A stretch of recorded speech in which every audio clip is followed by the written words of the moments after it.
Bonsoir. Je suis issu de l'accouplement d'une psychiatre et d'un joueur de PMU. Alors c'est un peu réducteur pour mes chers géniteurs, mais je trouve que ça me ressemble bien. Alors j'ai passé de nombreuses heures de mon enfance dans les PMU et j'ai toujours été fasciné par tous les parieurs gagnants que je croisais. À en croire tous ces joueurs invétérés, ils n'arrêtaient pas de gagner, tout le temps. Bizarrement, je ne voyais pas à l'extérieur des PMU des grosses voitures de luxe garées. Bref.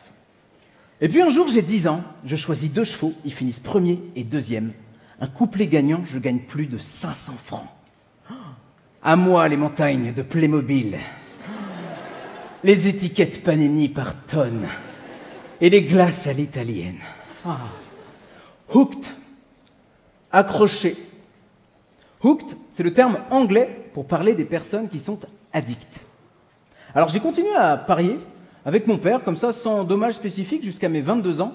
J'avais aussi les jeux vidéo qui me permettaient de nourrir ses besoins.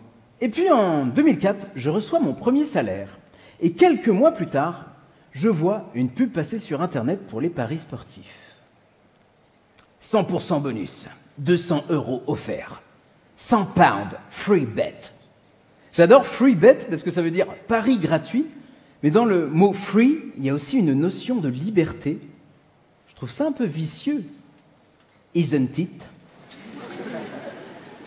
Comme dans les pubs actuelles, vous avez peut-être vu « Gros gain, gros respect ». Ouais. Alors, c'est pas forcément une publicité mensongère. Hein. Disons qu'il manque une autre partie. Grosse perte, grosse honte. Alors, l'enfer du décor des paris sportifs, messieurs, dames. Selon l'Observatoire du jeu, rien qu'en France, entre 2014 et 2019, les joueurs problématiques ont doublé. En 2019, on a plus de 1 million de joueurs dits addicts modérés et plus de 340 000 joueurs excessifs.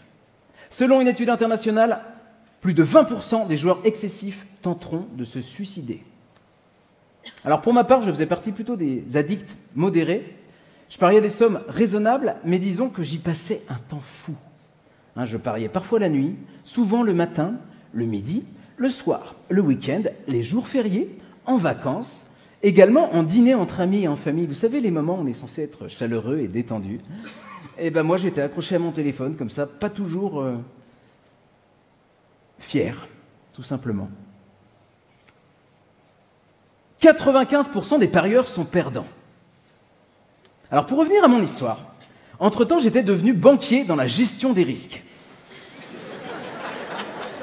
Je vous avais dit que j'étais raisonnable. Hein. Donc, en 2017, je vais travailler à Londres, à la City, et là-bas, c'est le royaume des bookmakers et des paris. Il y a des boutiques de paris à chaque coin de rue.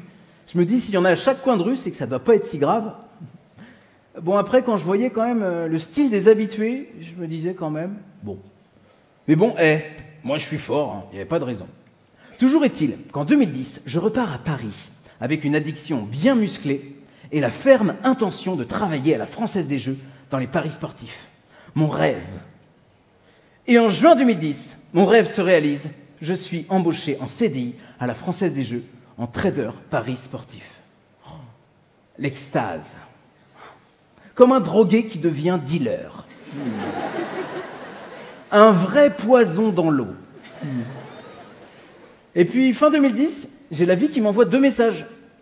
Je perds successivement en 6 mois mon meilleur ami, il avait 29 ans, et mon père, 58 ans.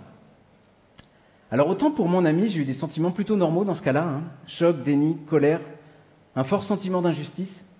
Mais pour mon père, j'ai eu toutes ces émotions en une seule journée. Ça a été remplacé très vite par un sentiment étrange. En fait, je me suis rendu compte que 29 fois 2 égale 58. Que mon père avait vécu 2 fois plus que mon ami. Et qu'en fait, il avait eu de la chance. Après, je me suis dit que mon pote, il avait vécu 2 fois plus que quelqu'un de mort à 14 ans et demi, etc., etc. Et je me suis dit, et si finalement, on avait la chance d'être en vie? Alors, ce sentiment étrange, c'est la gratitude. Alors, devant cette trouvaille, je me suis dit, tiens, je vais marquer le coup. Je vais faire mon premier sketch d'humour noir dans une église pour l'oraison funèbre de mon père. Quitte à faire les choses, autant bien les faire. Et ce jour-là, j'ai lâché beaucoup de valises remplies de peur, et j'ai libéré d'autres choses. J'aime bien dire que j'ai craqué mon slip. S-L-E-E-P. Une sorte d'éveil spirituel rempli d'humour inconditionnel. Donc à partir de là, j'ai commencé à faire du théâtre. Quelques années plus tard, je plaque ma vie normale pour devenir comédien humoriste. J'ai fait un premier one-man show qui s'appelait « L'effet mère doit perdurer ». J'étais aussi accro aux jeux de mots à l'époque. Oui, on peut très bien cumuler les addictions, ça marche très bien. Et en 2015, je deviens formateur. En 2018, coach de vie, comme tout le monde. Vous en connaissez plein, ouais, d'accord. Et en 2020, l'année dernière, je suis certifié au modèle Process Communication. Et c'est grâce à ce modèle que j'ai totalement arrêté de parier. Alors, messieurs, dames, comment parier sur la vie et faire partie des 5% de gagnants?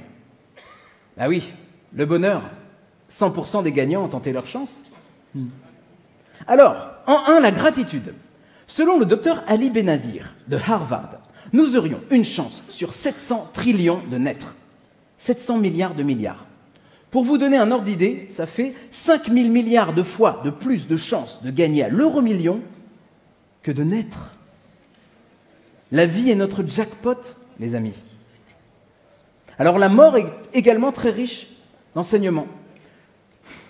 Je suis convaincu que le fait d'être dans le déni de la mort ou de ne pas vouloir voir certaines choses, de se dire que c'est injuste, c'est grave ou que ça va arriver quand on sera très très vieux, je pense qu'on ne s'autorise pas à être heureux maintenant. Je suis convaincu que la conscience de la mort, c'est la clé pour ne plus avoir peur de la vie. Moi, personnellement, ça fait 10 ans que je parle beaucoup de la mort, et ça fait 10 ans que je suis très heureux. C'est pas une coïncidence.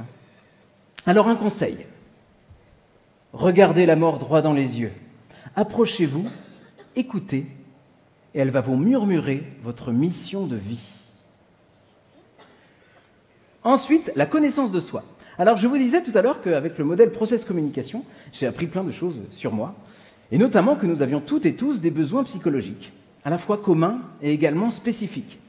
Alors, j'ai appris avec ce modèle que j'avais des besoins d'excitation et de contact ludique, bien plus forts que la moyenne. Et, oui, vous avez bien remarqué. Et pendant toutes ces années, moi, je les nourrissais avec un mauvais comportement. Et le but, c'est juste de réajuster. Donc, depuis, j'ai réajusté. Donc, je fais des formations, également des conférences, ce genre de choses. Et puis j'ai nourri mon besoin de challenge avec l'entrepreneuriat, avec des défis sportifs, avec la créativité aussi. Par exemple, j'adore chanter, donc je ne chanterai pas malheureusement ce soir. Ou pas, ça dépend. Bref. Donc le principe, nourrir ses besoins psychologiques avec des comportements positifs. C'est aussi simple que ça. Enfin, la connexion aux autres. Alors pour moi, c'était les paris sportifs. Pour des personnes qui auraient des besoins de solitude et d'introspection très forts, ils pourraient se tourner vers des drogues qui isolent encore plus. Pour d'autres personnes qui auraient du mal à gérer leurs émotions, ils pourraient les noyer dans de l'alcool. D'autres personnes mangeront leurs émotions. Certains fumeront pour être plus libres. Et puis certaines personnes accros au perfectionnisme iront jusqu'au burn-out pour se prouver qu'elles maîtrisent tout à la perfection. Je pense qu'on a tous en nous quelque chose d'addiction. Allez, bonus 100% gratuit. L'autodérision. L-O-T-O. Ouais. Qu'est-ce que c'est que ce truc-là? C'est le jeu de l'humour de soi et de l'amour de soi, et par effet miroir, l'amour des autres et l'amour de la vie. Ça, c'est la plus belle des addictions. Merci.